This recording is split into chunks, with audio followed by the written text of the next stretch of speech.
ہے تو ماننا پڑے گا ان کی مسرت پہ وہی بیٹھ سکے گا جو پیغمبر کی طرح معصوم عن الخطا نظر آئے، جو عالم علم لدنی نظر آئے، جس طرح پیغمبر کی چادر عصمت پر کسی صغیرہ کبیرہ کا دھبا نظر نہیں آتا، ان کا قائم مقام بھی وہ ہوگا کہ کفر و شرک تو بجائے خود کسی صغیرہ گناہ کا بھی کوئی دھبا جس کی چادر عصمت پر نظر نہ آئے۔ اگر پیغمبر عالم علم لدنی ہیں، وہ اللہ کے مدرسے سے پڑھ کر آئے ہیں، تو دنیا کے سکولوں میں پڑھنے والا ان کی مسرت پہ قدم نہیں رکھ سکتا، ان کی مسرت پر بھی کوئی بیٹھے گا جو عالم علم لدنی نظر آئے۔ اگر پیغمبر اعلیٰ خاندان کے فرد ہیں تو پھر ان کی مسرت کا وارث بھی وہی ہوگا جو خاندان میں ان کا ہمسر نظر آئے۔ اگر پیغمبر دلیر ہیں تو ان کی مسرت پر وہی قدم رکھے گا جو ہر میدان میں اللہ کا شیر نظر آئے۔ اور اگر پیغمبر موجزہ رکھتے ہیں تو پھر کوئی موجز نمائی ان کی مسرت پہ قدم رکھ سکے گا۔ تو لہذا آؤ، جتنے بنی تیم کے خلیفے ہیں، بنی عدی کے خلیفے ہیں، بنی امیہ کے خلیفے ہیں، یا بنی عباس کے خلیفے ہیں، یا سلجوقیوں کے ہیں، یا عثمانیوں کے ہیں، یا جتنے دنیا جن کو خلیفہ مانتی ہے، ادھر ان کے حالات بھی دیکھو، ادھر علی اور اولاد علی کے واقعات بھی دیکھو۔ میں اتنا کروں گا کہ شرط یہ ہے، تعصب کی پٹیاں آنکھوں سے اتار دو، اناد کے دامن چھوڑ دو، اور اپنے بزرگوں کی اندھی تقلید کا پٹا توڑ دو۔ یہ بابا یوں کہتا تھا، دادا مرحوم نے یہ کہتا تھا، فلانا استاد جی یہ کہتے تھے، یا فلانا بزرگ یہ کہتا ہے۔ بزرگوں کی باتیں چھوڑو، اپنے خردوں کی باتیں چھوڑو، استادوں کی باتیں چھوڑو، باپ دادے کی باتیں چھوڑو، اللہ کا قرآن پڑھو، پیغمبر خاتم کا فرمان پڑھو، تاریخ اسلام پڑھو، بزرگان دین کا کلام پڑھو، اور بے لوث نگاہوں سے پڑھو، اور دل و دماغ کے آئینہ کو صاف کر کے پڑھو۔ میں کہتا ہوں جس دن دنیا اپنے باپ دادے کی تقریدوں کو پٹا توڑ کر اور تعصب کی پٹیاں اتار کر اناد کا دامن چھوڑ کر اللہ کا قرآن پڑھے گی، پیغمبر خاتم کا فرمان پڑھے گی، اور تاریخ اسلام پڑھے گی، اور بزرگان دین کا کلام پڑھے گی، کہ انشاءاللہ زمانے کے گزرنے کے ساتھ ساتھ وہ وقت آ جائے گا کہ دنیا کو ماننا پڑ جائے گا اس معیار پر۔ اگر کوئی پورا اترتا ہے تو یہ حیدر قرار نظر آتے جو ان کی اطلاعات اطہار نظر آتی ہے۔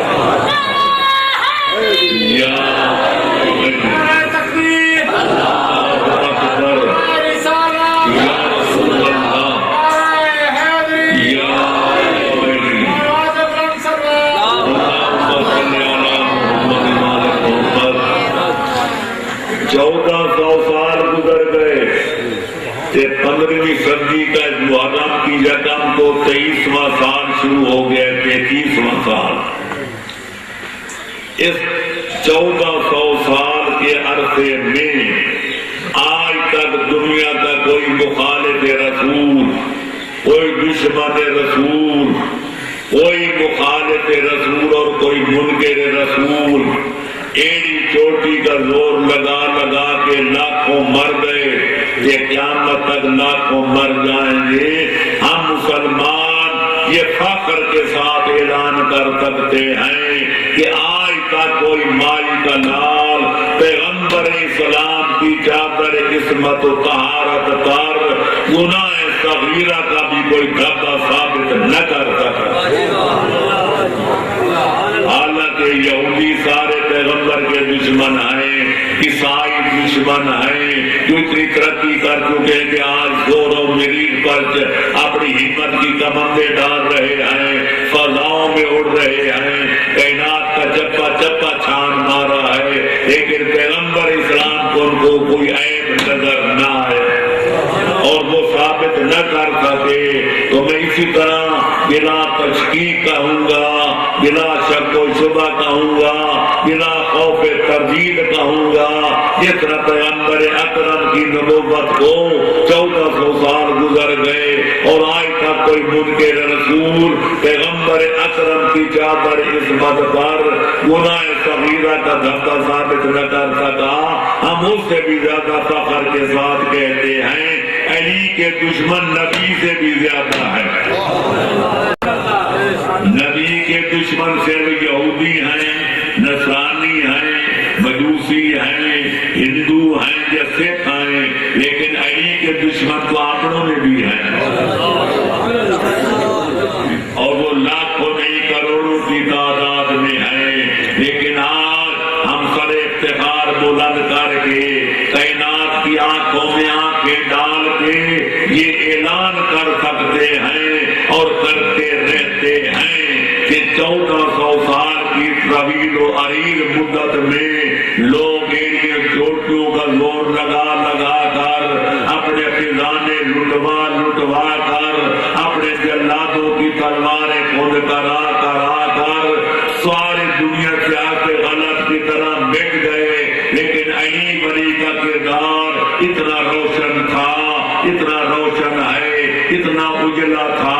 اتنا اجلا ہے کہ دنیا کی ساری کوششیں ناکام ہو گئی اور علی کی سیرت پر، علی کے کردار پر دنیا کا کسی چھوٹے گناہ کا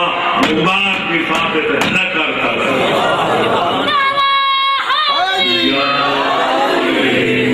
پیغمبر معصوم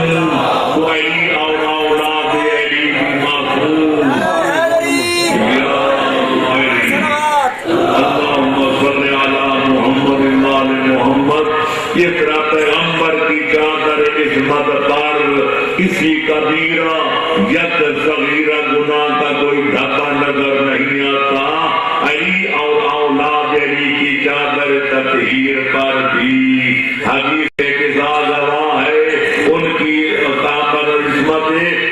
دامن کسا پر کسی صغیرہ یا کبیرہ یا ترک اولا کا بھی کوئی سیاہ رنگ کا داغ نظر نہیں آتا۔ جس طرح پیغمبر کا کردار روشن ہے اور آفتاب سے بھی زیادہ روشن ہے، علی کا کردار بھی چودھری کے چاند سے بھی زیادہ روشن نظر آتا۔ تو لہذا النبی معصوم تو علی معصوم۔ اب نبی نے دنیا کے تمام مسلمان گواہ ہیں، ایک دن کسی سکول میں نہیں گئے،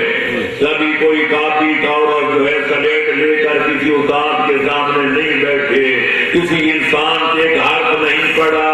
لیکن وہ قرآن پیش کیا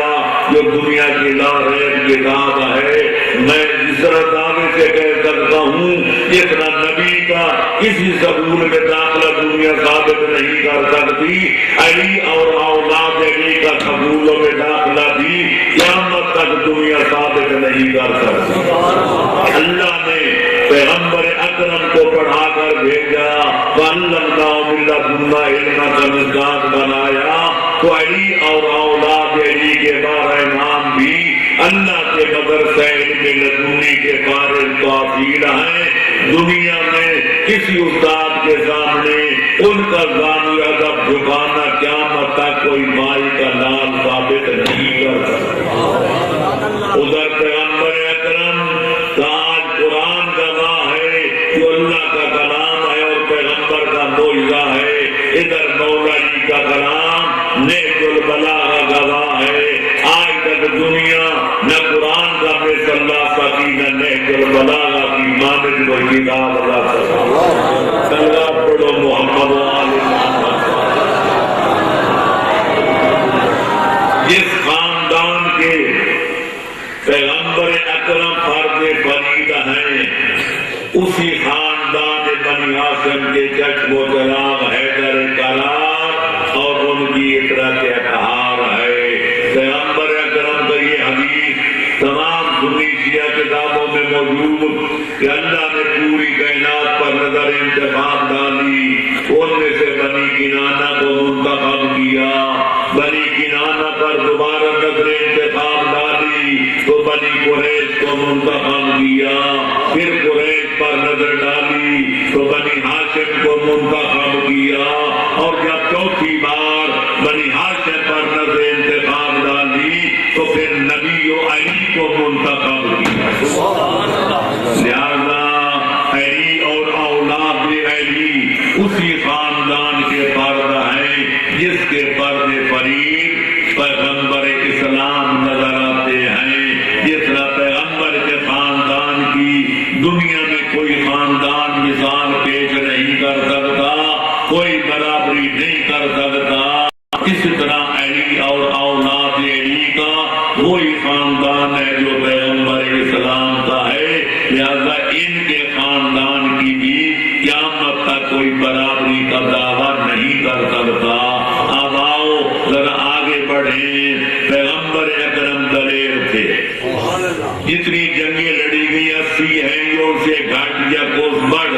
میں کہتا ہوں کوئی دنیا کی تاریخ نہیں بتاتی کہ کسی جنگ میں پیغمبر اکرم کے قدموں میں لغزش واقع ہوئی ہو، ایک جگہ چھوڑ کے پیغمبر 2 قدم پیچھے ہٹے ہوں۔ تاریخ اسلام گواہ ہے، ہر جنگ میں پیغمبر اکرم اتنی دلیری کے ساتھ آگے بڑھتے تھے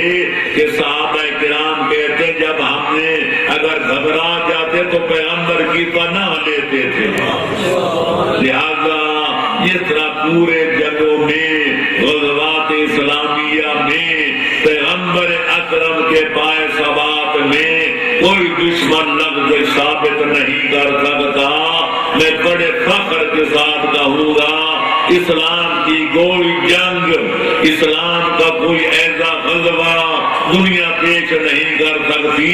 جس کا فاتح اعظم حیدر کرار نظر نہ آتا ہو۔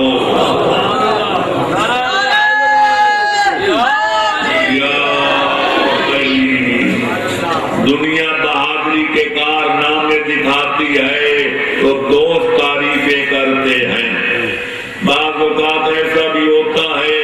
ایک بندے کے بہادری کارنامے اتنے بڑھ جاتے ہیں کہ دشمن بھی دبے لفظوں میں اقرار کرنے پر مجبور ہو جاتے ہیں۔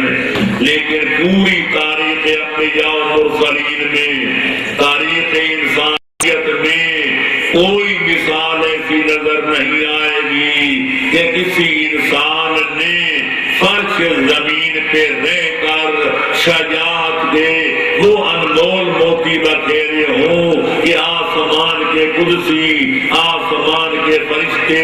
آسمان کی بلندیاں چھوڑ کر فرش زمین پہ آ کر تسبیحوں کا سلسلہ چھوڑ کر تقدیس کا سلسلہ توڑ کر جنہوں نے اس بہادر کی بہادری کے ترانے پڑے ہوں، سوائے حیدر کرار کے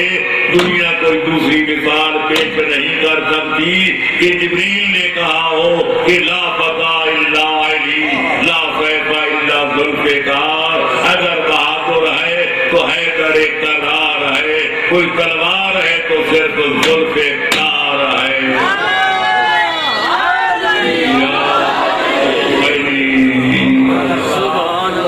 لہذا جہاں تک بہادری کا تعلق ہے، دنیا جانتی ہے کہ علی جیسا بہادر پیغمبر اسلام کے بعد آج تک نہ کوئی پیدا ہوا ہے نہ قیامت تک پیدا ہوگا۔ آج بھی فضائے بسیط میں فرشتوں کے ترانے گونج رہے ہیں کہ اللہ کی تسبیح کا سلسلہ چھوڑ کر، آسمان کی بلندیاں چھوڑ کر ابھی فرش زمین پہ قدم نہیں رکھا تھا کہ جنگ احد میں جب دیکھا ہزاروں دشمن ٹانگے سر پر رکھ کر دوڑ رہے تھے، حسنین کا بابا مرغیوں غائروں کی طرح ان کو کاٹ رہا تھا، آسمان کے فرشتے ترانے بکھیر رہے تھے کہ یا علی آپ نے بہادری کی وہ شجاعت کی داستان لکھی ہے کہ ہم فرشتے ہو کر اقرار کرتے ہیں اگر کوئی کائنات میں بہادر ہے تو ہے صرف حیدر کرار ہے، اگر کوئی تلوار ہے تو صرف ذوالفقار ہے۔ صلوات پڑھو محمد مسلمانوں نے پیغمبر اسلام کے تقریباً 2000 معجزے اپنی سیرت کی کتابوں میں لکھی ہیں کہ پیغمبر اکرم نے فلانا معجزہ دکھایا، فلانا معجزہ دکھایا۔ میں عرض کروں گا یہ دن دنیا کا سب کی پٹیاں اتار کر حیدر کرار کے حالات کا مطالعہ کرے گی تو ان کو بھی ماننا پڑے گا کہ حیدر کرار کے معجزے بھی 2000 سے کم تر نظر نہیں آتے، ہو سکتے سے کوئی زیادہ نظر آ جائے۔ تو لہذا جب علی کا کوئی ہمسر نظر نہیں آتا، علی کا کوئی ثانی نظر نہیں آتا، علی کا ہم پایا کوئی نظر نہیں آتا، علی کا ہم پلہ نظر نہیں آتا، علی جیسا کوئی اور علی نظر نہیں آتا، تو مجھے دنیا اتنا تو بتائے اس علی میں کیا کمزوری تھی، اس کو گھر میں کیوں بٹھا دیا گیا کہ غلامی کے دعوے داروں کو مسند رسول پہ کیوں چڑھا دیا؟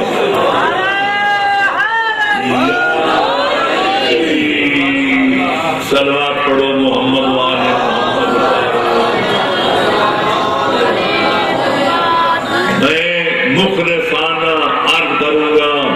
اور کئی دفعہ میں نے مجالس میں یہ دعویٰ کیا ہے بڑے بڑے شہروں میں اور بڑے بڑے ملکوں میں کہ دنیا انصاف کا دور ہے، علم کا دور ہے، روشنی کا دور ہے، ترقی دور ہے، اور ہر موضوع پر لاکھوں کتابیں دنیا میں چھپ چکی ہیں، ہر زبان میں کتابیں ملتی ہیں۔ ساری دنیا اکٹھی ہو کر میں یہ نہیں کہتا علی سے بڑھ کر کوئی ثابت کرے، علی سے بڑھ کر کسی ہستی کو پیش کرے، میں صرف اتنا کہتا ہوں ساری دنیا مل کر، ساری دنیا کے علماء مل کر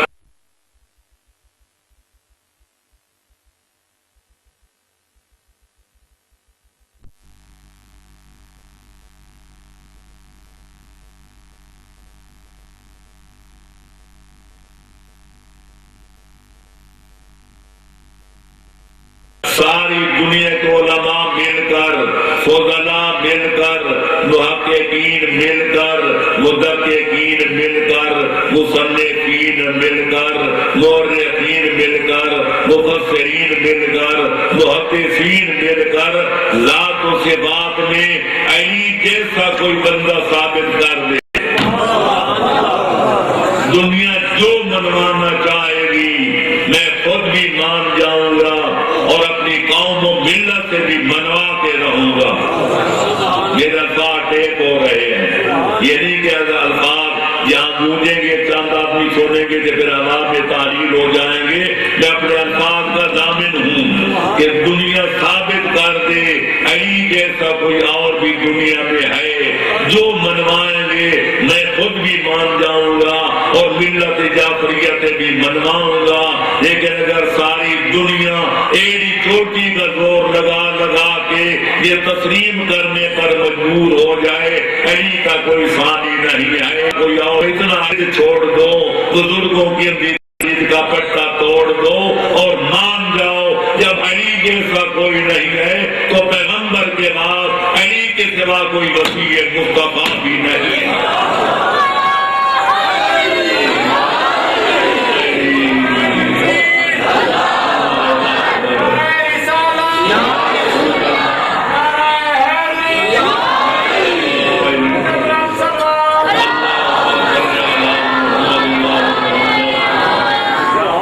انسان کی فطرت ہے ہر شعبہ حیات میں وہ افضل افراد کی طرف رجوع کرتا ہے۔ مقدمہ لڑنا ہو تو پہلے 100 دفعہ تحقیق کرے گا سب سے زیادہ ٹاپ کا وکیل کون سا ہے، یہ کرتا ہی ہے۔ علاج کرنا ہو تو پوری تحقیق کرے گا کہ سب سے علاقے میں ٹاپ کا معالج اور ڈاکٹر کون ہے۔ مسئلہ پوچھنا ہو تو للو بنجو سے نہیں پوچھے گا، پہلے تحقیق کرے گا سب سے بڑا مرد تقریر کون ہے۔ تو جب یہ فطرت کا تقاضا ہے، مکان بنوانا ہو تو اعلی کارگر ڈھونڈتا ہے، مقدمہ لڑنا ہو تو اعلیٰ قسم کا وکیل طبیب تلاش کرتا ہے، علاج کرانو جسم و جان کی بات ہو تو اعلیٰ ڈاکٹر کے خدمات حاصل کرتا ہے، دین کا مسئلہ پوچھنا ہو تو پھر سب سے بڑے عالم کی طرف رجوع کرتا ہے۔ کیا وجہ ہے؟ وہ خلافت کے مسئلے میں فطرت کہاں جا کر کھو جاتی ہے۔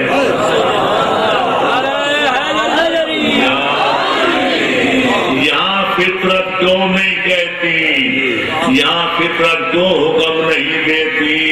کہ پیغمبر اکرم کے بعد جسے وسیع نبی ماننا ہے، جسے اپنا حاکم و سردار ماننا ہے، جسے نبی کا قائم مقام ماننا ہے، جسے دین و دنیا کا اپنا امام اور شہنشاہ ماننا ہے، وہ ایسا مانو کہ جس جیسا کائنات میں کوئی اور نہ ہو۔ جس دن دنیا اس آئین فطرت کے مطابق عمل کرے گی تو انشاءاللہ وہ دن دور نہیں کہ ساری دنیا مل کے کہے گی لا الہ الا اللہ محمد رسول اللہ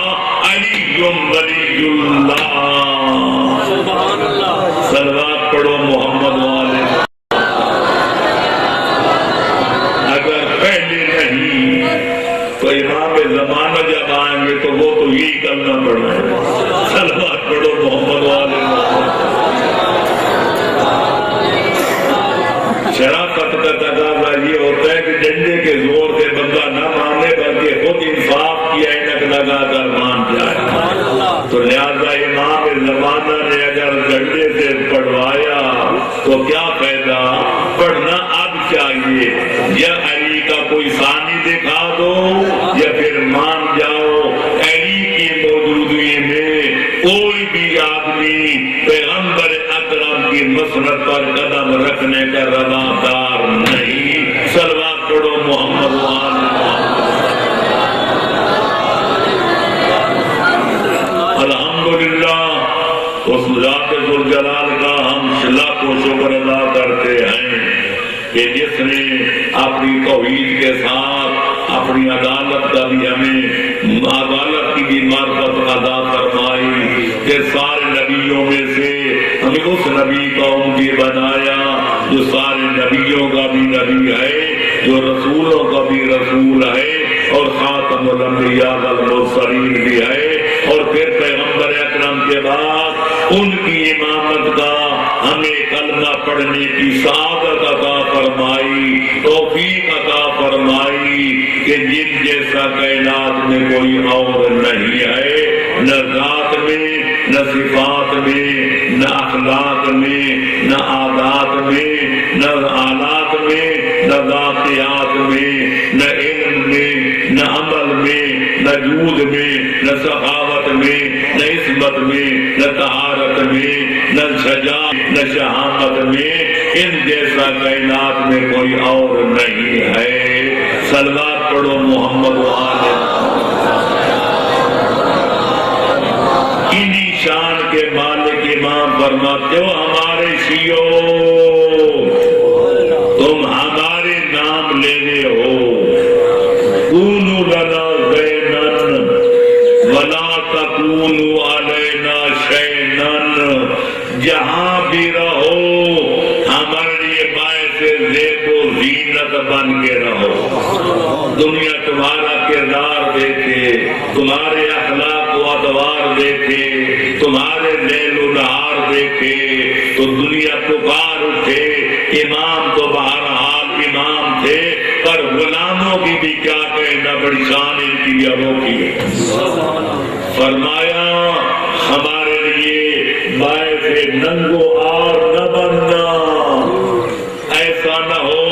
کہ کسی عظیم باپ کا بیٹا خراب ہو جائے تو لوگ کہتے ہیں بابا کیسا تھا تو بیٹا کیسا نالائق ثابت ہوا۔ ہمارے لیے باعث آر نہ بننا، دنیا یہ نہ کہے امام تو بڑے عالی شان تھے پر ان کے غلام کیسے ردی ہیں، نہ ہماری تعریف کرانا، ہماری توہین نہ کرانا، ایسا کردار پیش کرو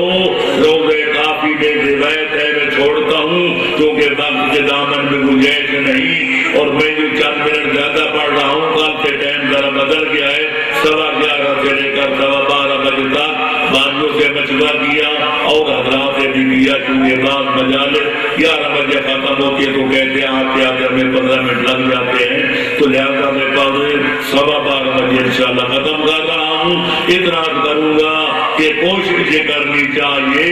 کہ ہمارا ہاں معصوم فرماتے ہیں ایسی سیرت پیش کرو، ایسا کردار پیش کرو، ایسی روش رفتار پیش کرو کہ دنیا تمہارے کردار کو دیکھتی جائے اور حیدر قرار کی ولایت کا اقرار کرتی جائے۔